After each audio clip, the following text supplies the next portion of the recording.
All right, everybody.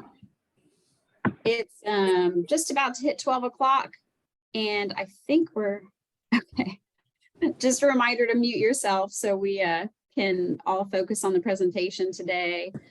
I'm going to give a quick introduction of Elisa Donovan, our Vice President and General Counsel here at Coastal Prairie Conservancy. Elisa will be giving this presentation. We're very lucky to have Elisa on our staff and on our team. Elisa received her Bachelor of Science degree from Rice University and her law degree from Harvard Law School.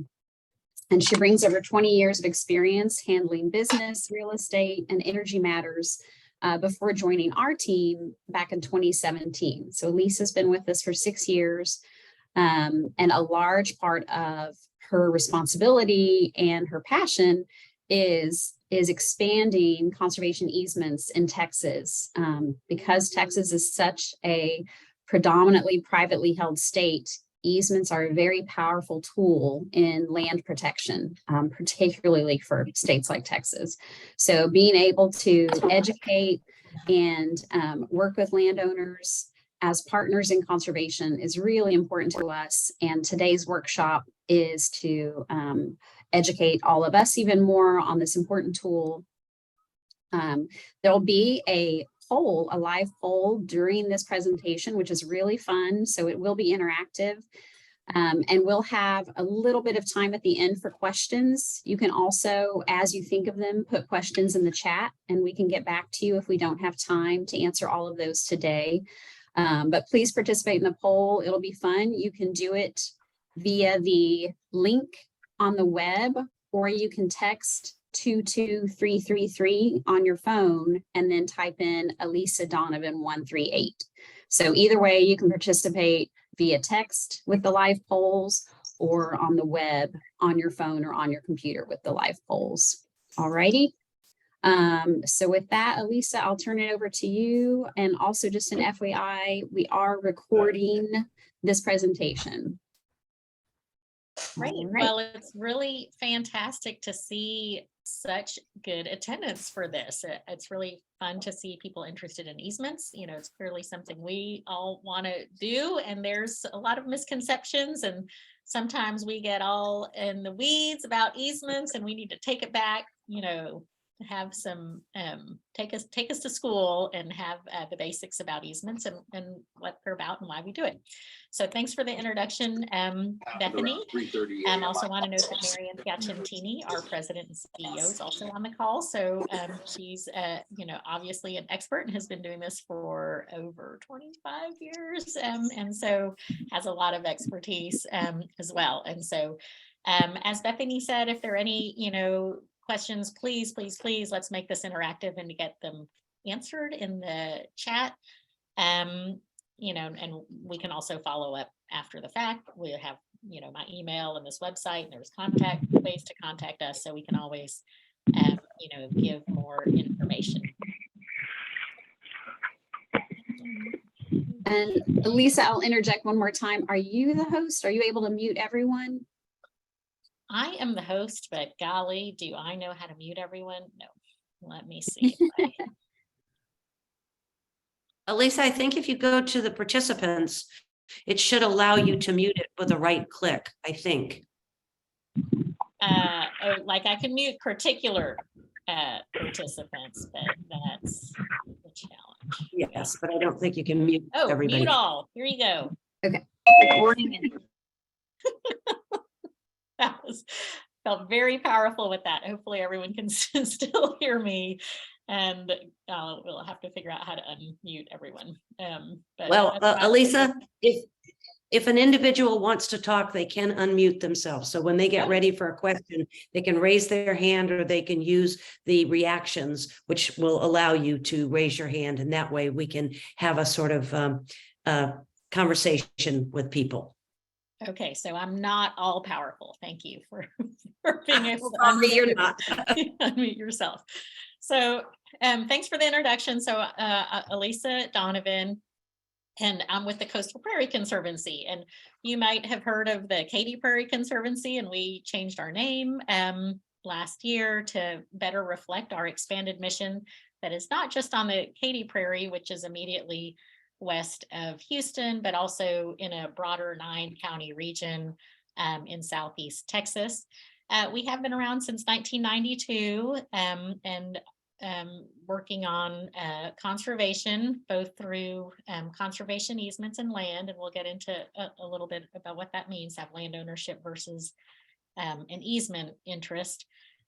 We're accredited, which means we comply with the standards of the Land Trust Alliance, and we currently protect over 30,000 acres in Southeast Texas. About 18,000 acres of that is on the Katy Prairie, but now with our expanded area, we are protecting another 12,000 acres in other counties, including Matagorda, Jackson, Brazoria, and Galveston. Why can't I, there we go. Okay.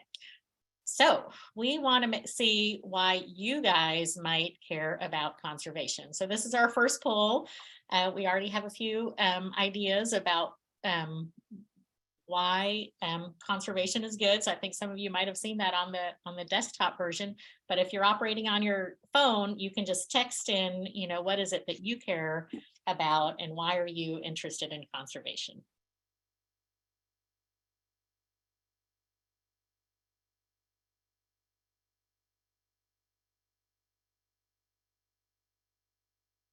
So we've got some healthy, maintaining ecosystems. I see birds actively, it's important. Insects, because insects support birds.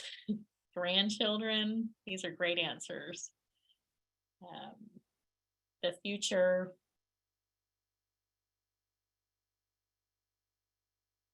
Keeping things natural, and health.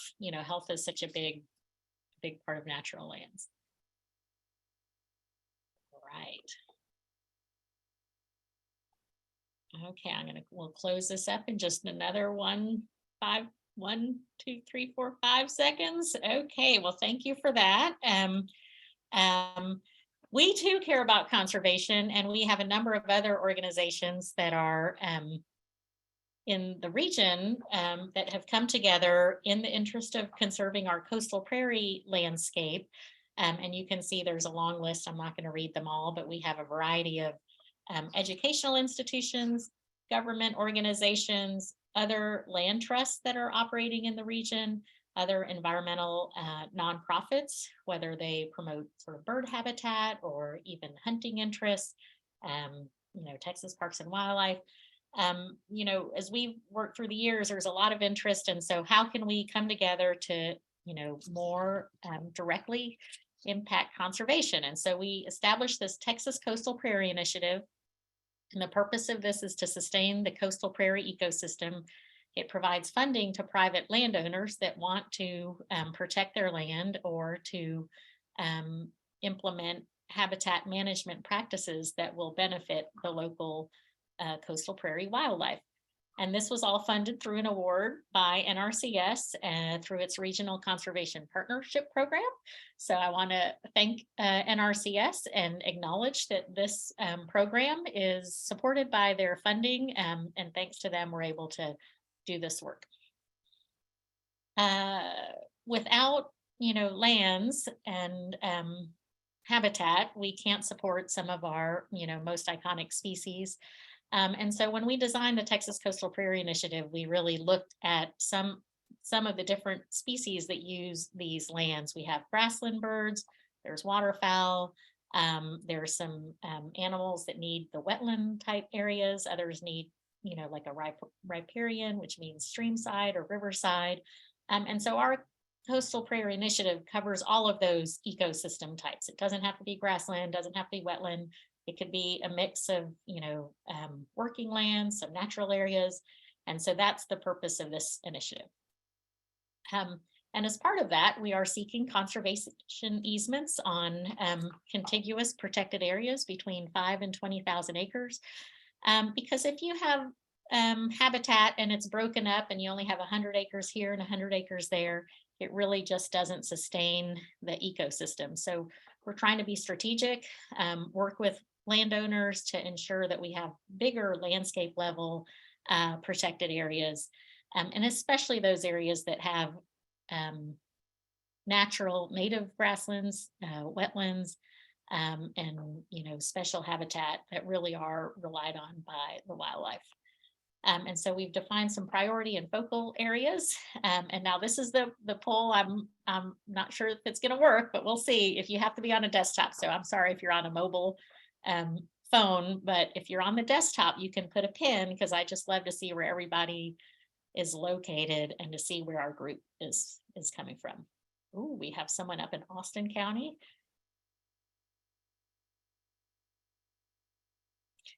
But you can see on this map, we have the Katy Prairie is already an existing conservation area. We'd like to expand it and fill in some of the gaps.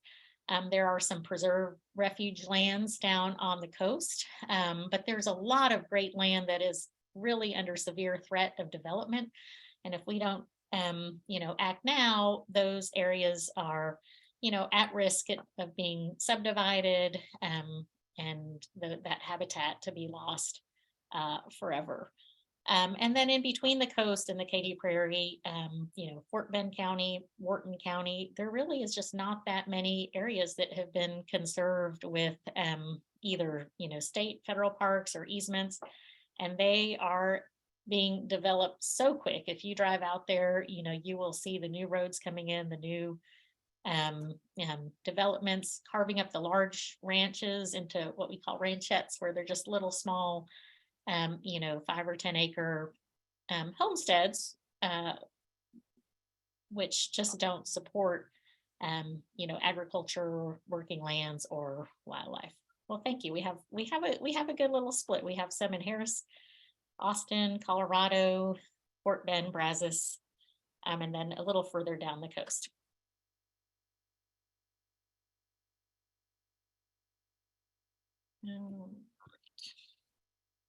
There we go. Okay, so how do we do land conservation? We sometimes buy land, fee title. We actually own it, then you have to operate it.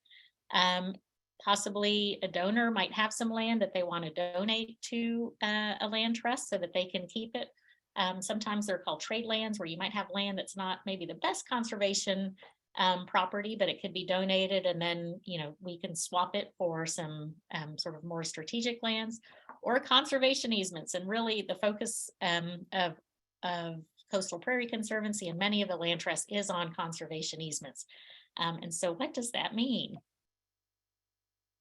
That is, it's an agreement where we protect the conservation values of the land. And so what is a conservation value? How do we even determine if your land might be something we'd want to protect? And so this is a real easy poll. You just type in A, B, C, D, or E if you have an idea of what that might be. Oh, that smart people.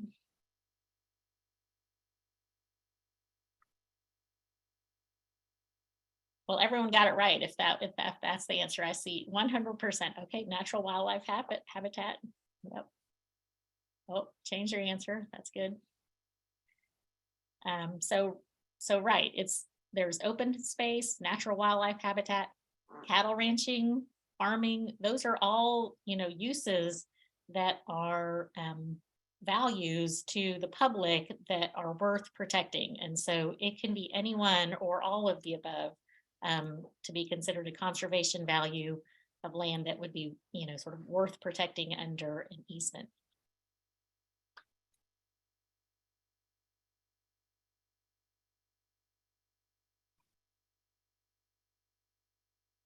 There we go.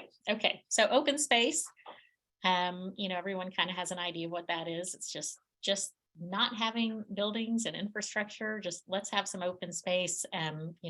Green space has a lot of values to the public. Health benefits, carbon sequestration, flood mitigation, having just that land available for the view is also part of it.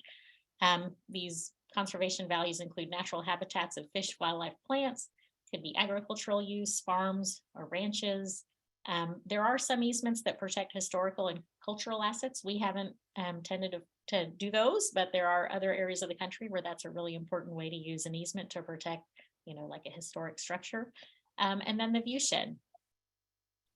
So open space, just having open space is a public benefit, that it's not every area is developed.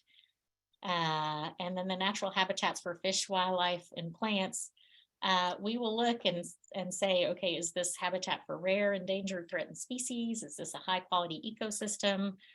Those natural areas that contribute to other conserved lands, whether they're a state park, a local park, a natural park, refuge, or a similar area. So all of that, having areas protected in their natural state is a value that is a reason to have an easement. And then just plain old agricultural use, farming and ranching, a rice farm that's pictured here. It provides benefits for local food production, but it also provides valuable wildlife habitat. Same with cattle ranching, having a working farm, working ranch with a cattle operation, supports not just food, but also provides that open space and habitat for wildlife.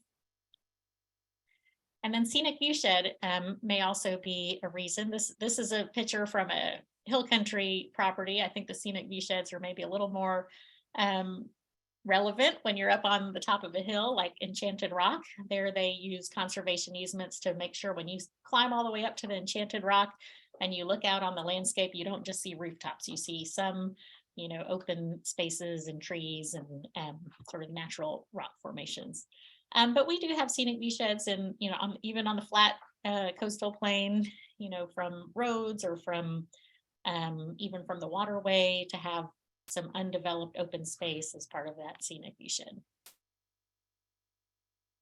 What about public access? This is one of the questions I think people often think about when they have their private farm, ranch, natural area. They are worried about this. So one of our almost last polls. So we're asking you guys, does the public have the right to access conservation lands?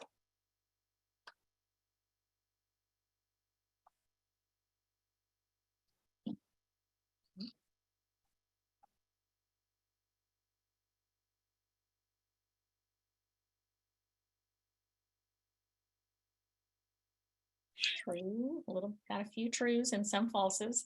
So I think we're both right. You can have public access as part of a conservation easement, but it is not required and it is not common. In fact, none of the conservation easements that are held by the Coastal Prairie Conservancy require that the landowner make their lands open to the public. The conservation values that we're protecting tend to be those working lands, farms, ranches, and the landowner continues to manage it as their private farm or ranch or hunting camp or whatever they use, that property for. And really members of the public are not invited unless the landowner decides to, open it up for a public event or to, include them. There are other areas where public access on an easement might be common. Some of the bikeways through Colorado, for example, those are private lands, but they have agreed to put an easement through where, the public can ride their bikes or, have some sort of public access. And, that's the way that they've done it. But I assure you, if, this is something that worries you, the public will not be entering the lands if there's an easement on the property.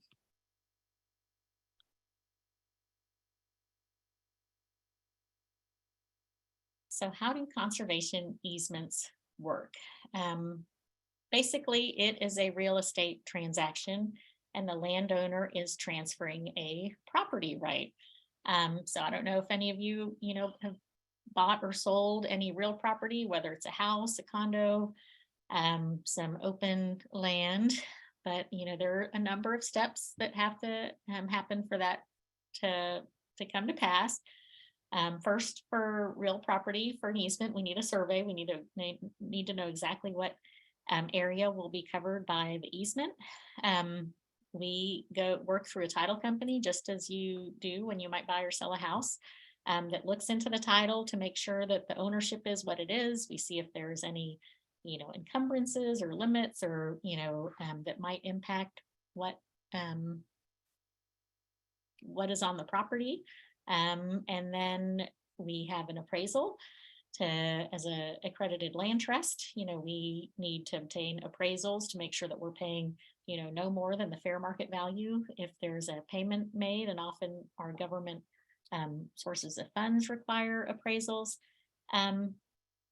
And landowners that want to claim a tax deduction also rely on that appraisal so that they can claim that for tax benefit. And we'll go into that in just a second. And then there's a deed. When you buy or sell a house, there's a deed. In this case, the deed is a conservation easement. And so what is the conservation easement? What does that look like? Some people are like, I don't even understand what you're talking about. And basically it is a long written agreement, and it describes exactly what the landowner is giving up and what, protections are being put in place on that property. So it's a contract. I'm gonna pause for 1 second because I feel like I'm just running through fast and reach out to Bethany, who I hope is monitoring the chat, and see if there's any questions at this time. Sure. Yeah, we do have some questions. And Elisa, I put in the chat, I don't know what that little gold star is, but it's showing up on all your slides now. I don't know what that is either. Okay. We'll just ignore it. It's a good thing. So let's see. Let me scroll up. There's some good ones. Someone asked what counties are included in this program, and we went over that on the map, but I think it's probably important to let people know a conservation easement can happen anywhere. And we're happy to educate people across the state of Texas. That's just our focus area for this program. And I don't know if you want to add anything else about like geography with conservation easements. Yeah, and for this program, please look at that prairiepartner.org website. There's a map that shows which counties are eligible for this particular funding source. But as Bethany says, you can do a conservation easement anywhere. And if you're outside those 13 counties that are listed there, the Texas Land Trust Council is a great resource, and they have a website that can direct you to any land trust that would be, able to work with you in your region. And I do want to point out, in our 13 county region, we are not the only land trust that will be holding easements under this program. We work with, several other land trust partners. And so, as we talk about doing an easement, doesn't have to be with the Coastal Prairie Conservancy. We would love to have it. We get a thrill by protecting land, and we, love to be the land trust that's working on projects. But we also recognize that many of the other land trusts that are working in the region, are doing a great job, and you might be more comfortable working with one of the other ones. So, even within our 13 county area, there are, several land trusts that are actively pursuing conservation easements. Yeah. Okay. Yeah. So getting there, how do we get there? Baseline report. What is that? Well, that means that we have a conservation director that would come and visit the property, who's, trained in, plant and wildlife, ecology, and can document, what is important about that property. If you have, for example, a farm with some wetlands and some native plant areas, and maybe there's a little bit of wooded area, he would note all of that and say, what is worth protecting on this land, and write that out, what kind of plants exist, what sort of birds might use the property, etc. And there's some documentation, photos, and maps, but that's all up to the land trust and our conservation director to sort of document why we are protecting the land. And why is that important? Because when we look at the land, in 5 or 10 years, we want to say, yep, this land, we're still protecting those conservation values, that activities that might have harmed some of those things, that's what we talk about in the easement. And so as we negotiate the terms of the conservation easement, which is the next step, we want to make sure we have restrictions that protect, the conservation values as we've agreed with the landowner. So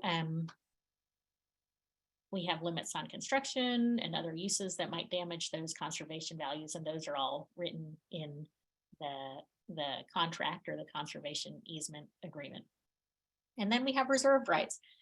The landowner often has some ideas that maybe they want to build another house, or they want to, maybe they have 1,000 acres and they want to be able to pass it on to their children. So they might have the ability to say half of it goes to one kid, another half goes to the other. So they need to be able to subdivide it. They can't necessarily keep it as 1,000 acre tract. So we would write that in. And then we have a management plan. This is required by our form of conservation easement. And the good news about a management plan is, we can change that as things go forward. So it usually, if the landowner has some ideas about how they might want to, I don't know, take care of some invasive species, or maybe they need to cut some, trees to put a new road for one of their permitted uses, we can talk about that. And the management plan gives some flexibility to make sure that the landowner can still manage the property, because we recognize it's theirs, and they're going to continue to use and own it. Elisa, Yes, ma'am. there's a couple questions about whether or not an easement's revocable and whether or not you can take the property out of the easement, and you might want to respond to that. Yes, absolutely. So an easement is not revocable. Like, this is a permanent encumbrance, and it's like you've sold part of your land, or you've donated part of your land to another organization. And so it is a permanent encumbrance, and that's why there's we'll get into possibly some of the compensation or some of that permanent. It's a charitable donation, and that does require permanence. There, with a little tiny asterisk, there is legally some ability to do a 30-year easement in some programs, but that is not something we do. Those kinds of projects don't ever become priorities that I've ever seen, or in any of the work we've done. So our easements would be permanent easements that are not revocable. And then, can the land be passed along to heirs? Yes, and it may be sold to anyone, with the caveat it will continue to have that easement. So if there's a farm and we enter the easement, well, sure, you might own it and it might go to your heirs, but it would still be subject to the easement and what restrictions had been agreed. What if the landowner wants to build another house? Is that possible? Well, let's talk. This is a permanent agreement. Once it's put in place, we are prohibited from sort of giving back some of the rights that have, been agreed. And so we do want to make sure that there's a good conversation and, thoughtful process to make sure what rights are being given up do make sense. So there are some restricted activities that we just, would never be able to even talk about. Mining and excavation would never be allowed on lands. Major subdivision.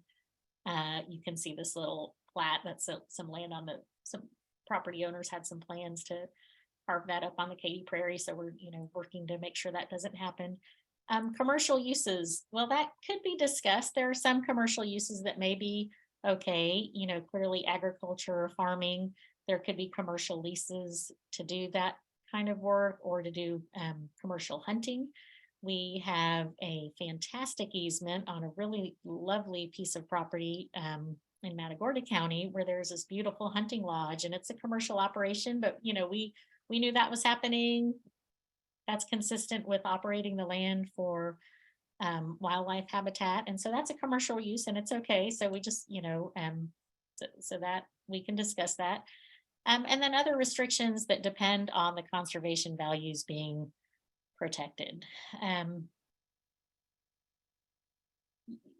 Maybe they're, sometimes landowners want to put high fencing in because they have some ideas about, deer, or, keeping certain kinds of animals within their property. Other landowners actually love, to let the wildlife run free, and so they might want to prohibit that. But those are kinds of things we can talk about. Maybe the landowner wants to include those, and maybe not. And so we can make sure that we abide by the wishes of the landowner that also protect those conservation values. Permitted activities. Typically hunting is a permitted activity. I think there are some land trusts that do not allow hunting on some properties, but here on the South Texas coast, it's a very popular use, and our easements do allow for hunting.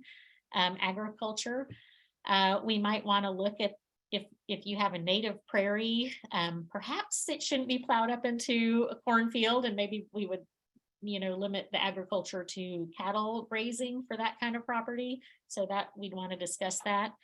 And then the limited subdivision or future home sites, and it depends on the property the landowner needs. The more restrictions that are included in an easement, the more valuable the easement is. So, and then the sort of the looser it is, the more things if you can divide it and build a couple houses, that may make the easement sort of less valuable. So what does that mean? That means that either the price of the easement that's paid for it or the donation value of that easement is going to be greater. We'll look at all the restrictions. And then transfer to heirs or sale, that is always permitted, whether it's, within a family or to a new third party, as long as it's continued to be protected by the terms of the easement. So then what happens afterwards? Does an easement change how I can use the land? Well, once you have the easement in place, we, the uses that are consistent with that easement are perfectly fine. For the most part, people that enter easements, they might operate a ranch, they might hunt, they, do sort of activities that, keep it as open space or agriculture or natural areas. So all of those, typical ranching, cattle uses, the way that the landowner is using it today would be permitted to continue in the future. We do come, once a year for annual monitoring. It's part of our requirements to ensure that, yep, you haven't turned this beautiful ranch into, some kind of, industrial development or something, or, have incompatible uses. So there is a long-term relationship with the land trust. Somebody's raised their hand to make sure that's going along. Shall we pause and answer Julie? I saw her hand raised.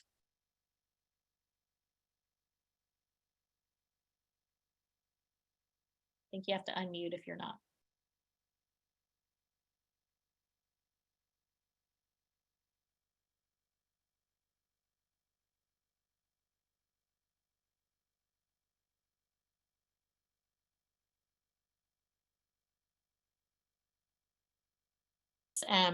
Time and there's a lot of steps to go through there, and there are some costs that come along with doing an easement. This is a list of some of the typical costs there.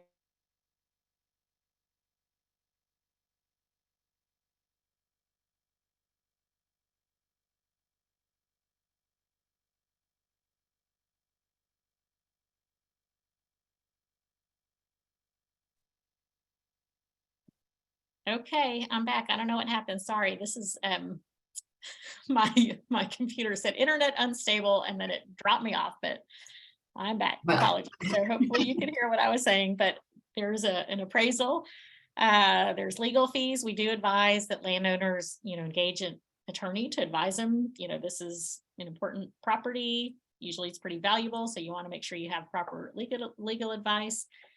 We would get a survey, title insurance, an environmental report, management plan. Either the landowner would have their own sort of biologist or advisor prepare that, or the land trust often is able to do that with their own staff. And then there's a stewardship contribution. And what that stewardship contribution allows is for the to give the land trust the resources to come that once a year and do that in perpetuity. And this does add up to, several thousands of dollars. It can be, an appraisal can be, several thousand, legal fees, insurance. So it's a significant transaction. It's not, maybe worth it for a little tiny property. It really, it's for the most part, we would be looking at tracts probably in the, now, unfortunately, we used to say 100 acres. Now it seems like 100 acres in Texas is already worth so much money, with land prices. But, so not little tiny parcels, but sort of big ones to make this worth both of our while. Elisa, can I make a interjection there? Though, if you do have a small parcel and it's next to a Texas Parks and Wildlife property or another conserved area, always talk to us, because, conservation easements are a little bit like marriage. You got to date first. You have to talk to each other. You have to figure out, are you, simpatico, and is your property in the right place? And once we can determine that, either for us or for another land trust, because we're really collegial, we work with a lot of other land trusts, we can probably find some help. There are times, as Elisa says, that property is too small and it doesn't work, but it really depends on the conservation values and its location. Yeah, and that's a great point. And there are some gems, we would absolutely think about, pristine coastal prairie, because those are just those gems that there's just very few acres of that, a natural grassland that's never been plowed. So that would be something we want to. We do like to talk with anyone who's interested in conservation. And we can also support in different ways. That isn't, with habitat management practices or other ways to support all landowners. So are there funding opportunities? We've talked about, some of these upfront costs. There's also just the value of the easement itself. How's that? If a landowner enters an easement, they're, they're sort of decreasing the value that they might be able to sell it to somebody else, because now it's been limited for some of these other competing uses, like commercial won't be able to sell it or lease it for a solar farm or wind farm, some of these other possible ways for landowners to get funds. So answer, yes, there's definitely funding opportunities available. There are state funds, mostly through Texas Parks and Wildlife, the federal awards, donations from individuals that support our mission and particular projects. And then sometimes private foundations might be able to step in and help provide funds as needed. These are some of the funding sources that we have worked on or with, and we don't need you guys to worry about it too much. I think we are pretty crafty in working with landowners. If we know there's a great conservation project, we'll explore all the funding options and come up with suggestions. So the agricultural land easement program within RCS is a nationwide program, but our state gets a pool of funds that are used to go towards working lands, farms and ranches, and it pays for 50% of the easement value. There's the North American Wetlands Conservation Act. This is a funding that's from U.S. Fish and Wildlife Service, and they really love lands on the coastal prairie, that especially when they have wetlands and waterfowl habitat. So we can apply for and receive funds that can be used to buy easements, maybe part of an easement, sometimes not all of it, but a piece of it. There's the Texas Parks and Wildlife Farm and Ranchlands Conservation, which is a program through Texas Parks and Wildlife. And this is really targeted more for working lands that also provide benefits for wildlife or for water resources. And then there's the Texas Coastal Prairie Initiative. So we are so fortunate to have received this grant and have some funds available to pay for 50% of the value of easements for lands that are really the best projects that support the species that we've described, that are within that 13 county area, and that have sort of the best contribution to the coastal prairie landscape. the TCPI, that's what we call the Texas Coastal Prairie Initiative. So that funding pays for 50% of the value of the conservation easement.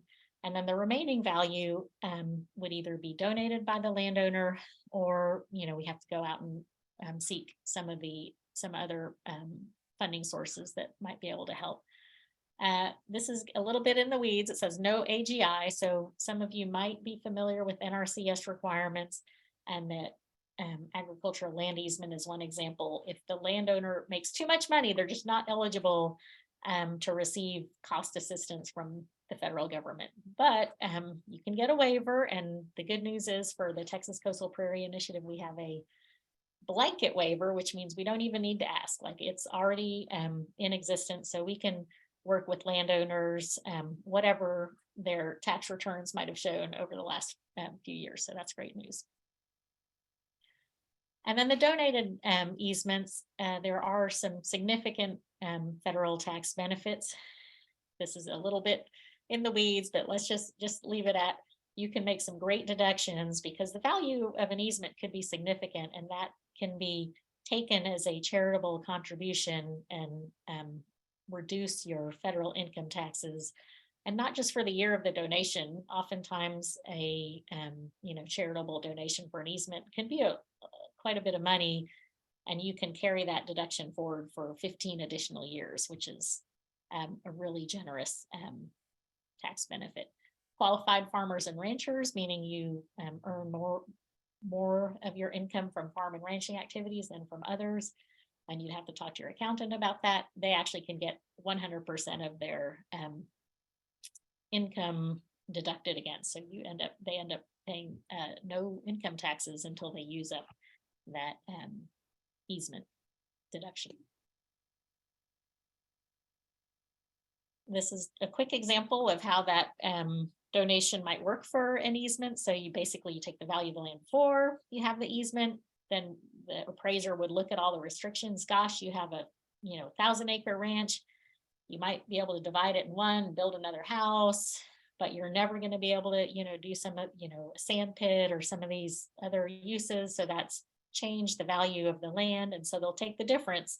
What is it before the easement? What is it after easement? And that difference is the value of the conservation easement. It needs to be validated with an independent appraiser or appraisal. So that's part of the process. But then that's how that donation value would be established.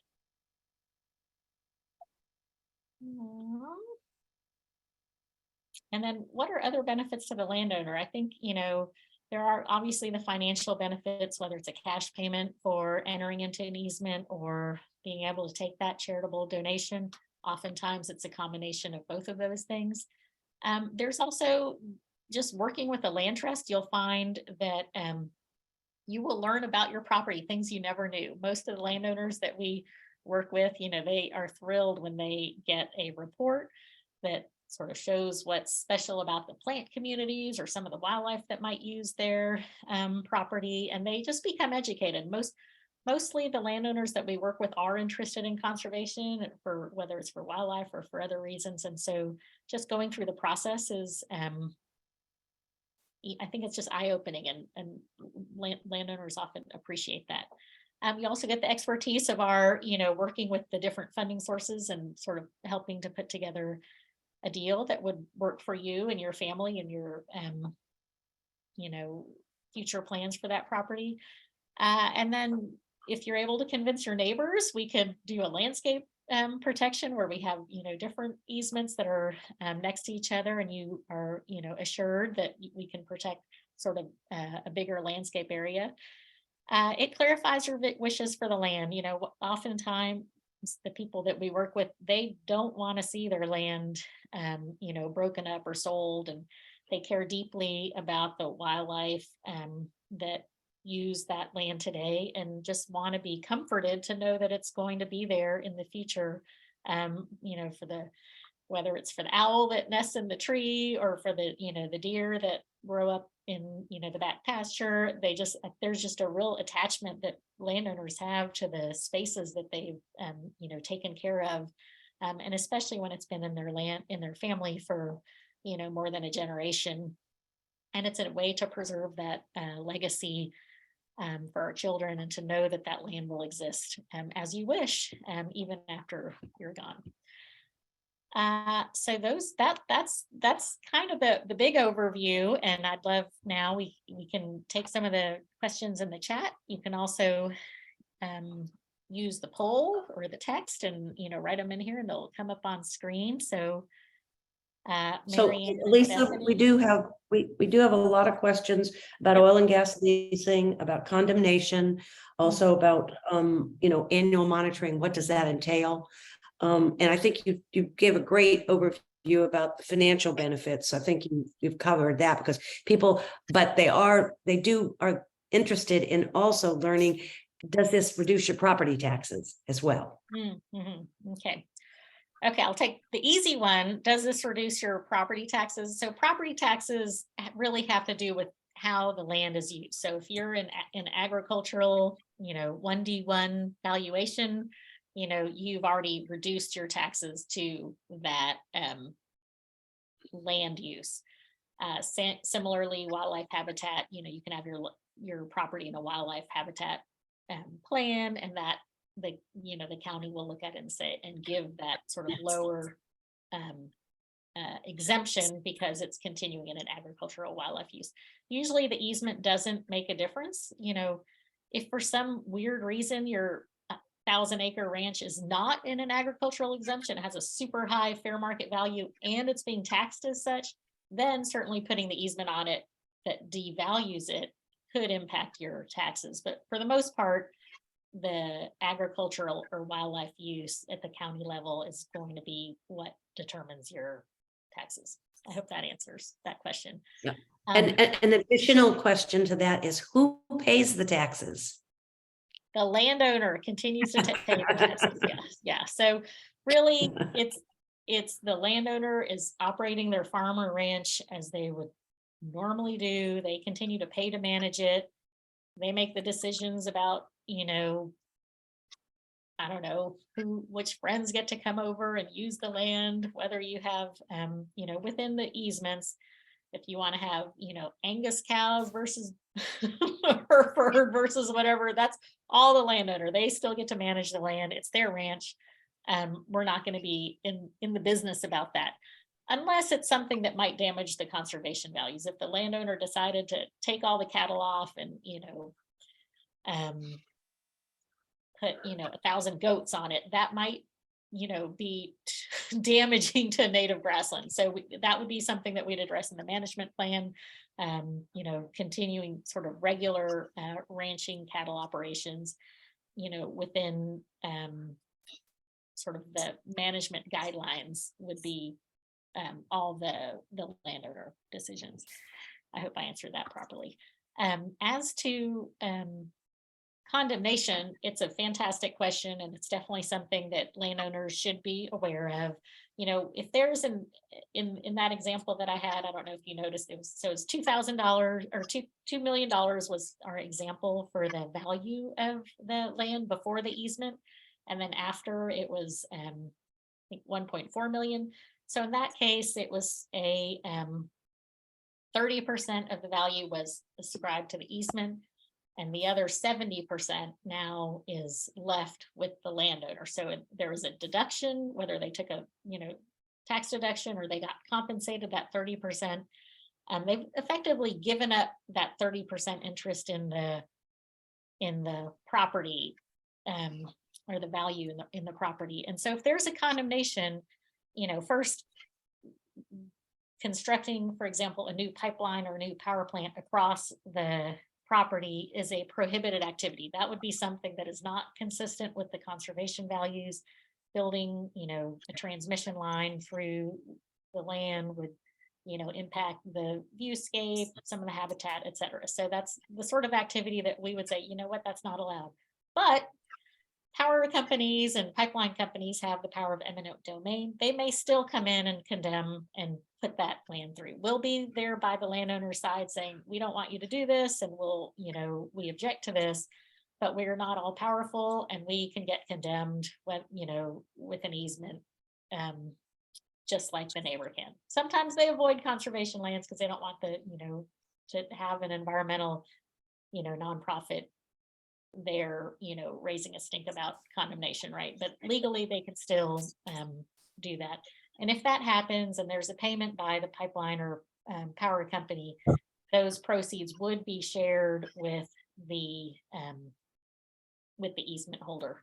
So if they pay, I don't know what the going rate is, let's just say they pay $20,000 for some kind of impact on the land, 30% of that would go to the land trust, and we would have to use that for other similar conservation values, whether we're saving more land or, doing some practices to benefit the wildlife, and the landowner would take that 70%. The other question was about oil and gas leasing. What if there is a current lease on the property? Yep, another fantastic question. So this is Texas, and there's oil and gas leases all over the place, and most of the landowners that we work with do not own subsurface mineral rights. And if that's the case, we can still enter an easement. Depending on the funding source, we may or may not need to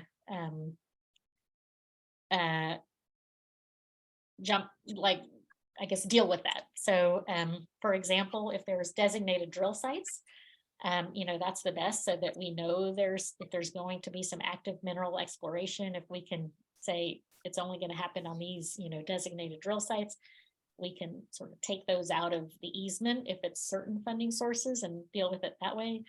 But it's sort of a limited localized impact, and we can work through that issue. Sometimes the landowner is not able to get that, and they know that the oil and gas company can come and explore anywhere. We may still be able to do an easement, knowing that that's a risk, because we know it's just going to be a small impact on a large property, for example. But certain funding sources might say, you know what, you can only do that if you get a geologist to write us a little letter that says that this is very unlikely, it's so remote that this risk is negligible, and so that's another way to deal with it. That we would have to look into and talk about. It's not super straightforward, but I will say almost all of our projects involve landowners that don't own the oil and gas exploration or production rights, and we still are able to enter easements. Unlike if it's surface mining, if your land is, if somebody has a surface interest and might come in and do gravel mining or a gravel pit, it's just not eligible. We can't have that be a risk, and that would not be, property we could work with to put an easement on. Yeah, Elisa, a related question is carbon sequestration efforts. So are we talking underground storage, CCUS? So carbon capture and underground storage. So that is the hot topic of the day, because these are new uses that people really didn't think about. It's really similar to oil and gas exploration, where it might have a very limited localized impact on the surface. So we would need to, ensure if that's a permitted use, like, do we define where that potential surface impact is, and then allow that as a use. I don't know that I can, we believe that's true for, some of our funding sources. I don't know that we've run those traps on all of our funding sources, but at this point, we think that would be a permitted use. But we would want to make sure if they're, ideally the surface impact happens off of site. So if they're coming from the neighbor and drilling directionally underground to do the storage, that is really not a problem for the most part. But if there's going to be a surface, impact, we would have to discuss that, and it may make it, that might need to be carved out for certain federal funds. Yeah. You agree with that, Marianne? Yeah, no, that's perfect. The other question was about monitoring. What does it entail, and what happens if somebody doesn't follow the requirements and is damaging the conservation values, including overgrazing? Oh yeah, so there's some things like an overgrazing. That's a good example where if it's a prohibited activity in the easement, and that includes like specific recommendations about following of what you can't do if you can't overstock. Well, and if that starts to happen, that would be a violation of the easement. And so it's a contract, and there's a sort of violations provision where we would notify the landowner, this is a violation. And we have the right to enforce the contract. That's basically what has been donated or purchased. And so if there's a violation of that agreement, it is enforceable. As a land trust, we actually have, we buy insurance to make sure if there's violations that we can have the resources to make sure they get, first that they never happen. I mean, that's what we all want. And if they do happen, that we have means to enforce it. And, there could be remedies, including damages, to make sure it gets, the conservation values get repaired if possible, or that damages are paid if it can't be repaired. Yeah, I will say that in all the easements that we've had, I think we've maybe had 2 violations. And in most cases, it's been ignorance. It's not been willful. I hate this property. I want to hurt it. It has really been, oh, I didn't realize that was something that could damage this. And for the most part, the landowner has resolved the issue with our help by saying, you do this instead of this, it'll help that. And so, I think that people fear this a lot when there's an annual monitoring, but most of the time, most landowners are trying to do the best for their land. And if they learn about a better way to do it, they implement that, especially given that sometimes some of the things we're recommending are actually cheaper than what they're doing. And then somebody also asked about the timeline from beginning to end of the start of a project and getting an easement in place. Yeah, and I would say for the most part, depends if it's a donated easement, we can move really fast because we don't have to go and work on, somebody else's timeline for their potential funding source. And so if there's a landowner that says, what, I've got some land I want to protect and I have the resources to pay for these, transaction costs, I think we need to get, if there's a survey that sometimes can take a few weeks, the appraisal might be the longer lead time that can take, sometimes 2 months, a month or 2, and we need to negotiate it. So I would say fastest scenario, 3 months. I think we have probably done some easements within about that time period if everyone knows what's going on. Typical scenario, it probably takes a little bit longer than that, maybe more like 5 or 6 months. If there's a federal funding source, 2 years. It could just take that long because you've got to go through all of their hoops. You have to wait for them to obligate the funds. It's just a longer time period.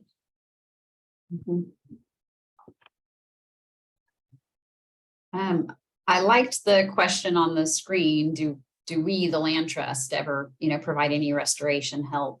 And, how is that relationship helpful?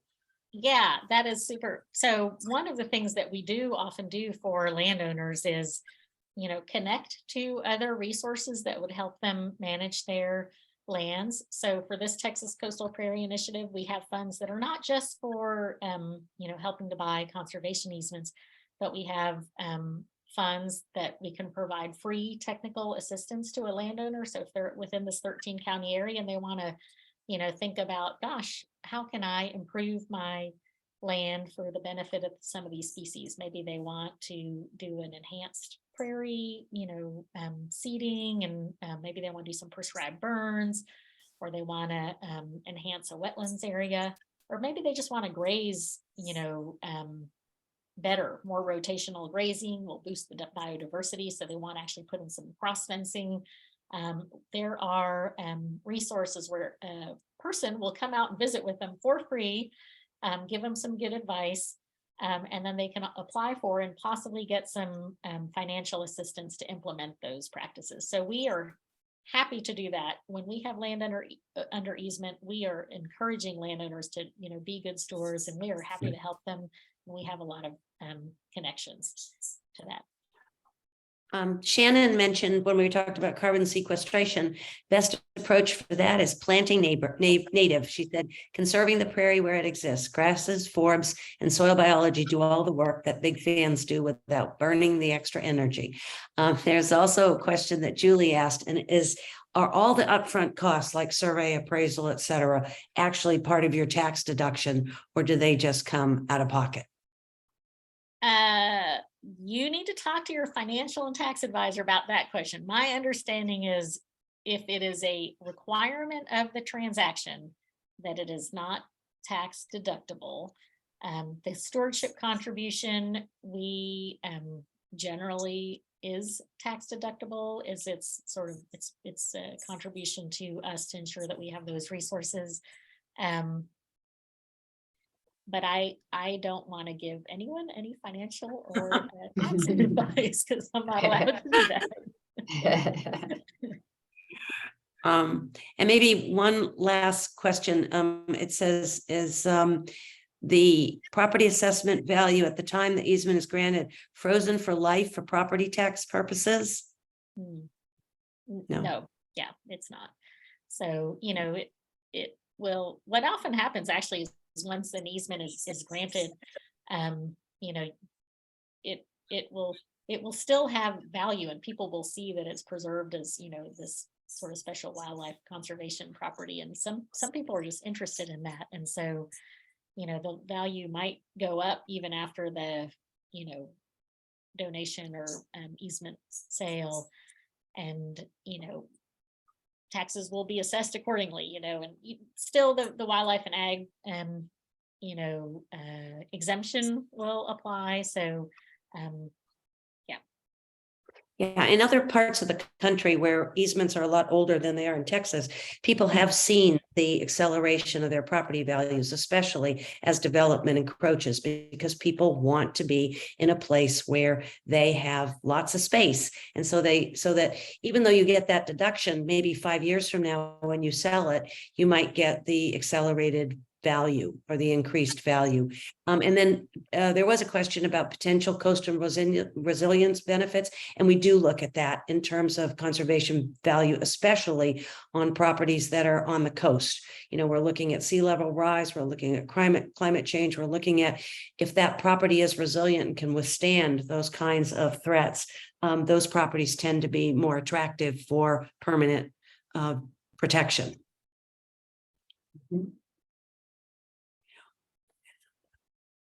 Well, I do encourage everybody. Some of the questions, some of the questions got lost when we did the blip. So sorry if we missed them. But sorry, I was gonna say I do encourage everyone, if you're not already on our mailing list, you can.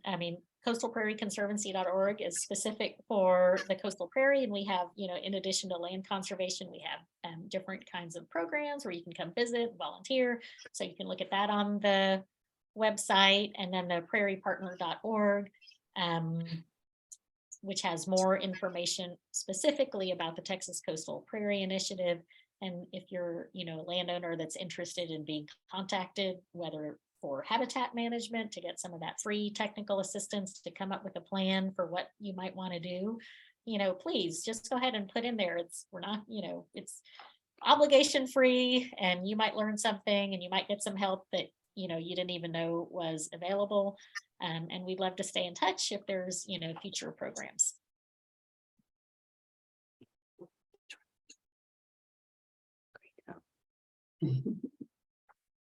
All righty.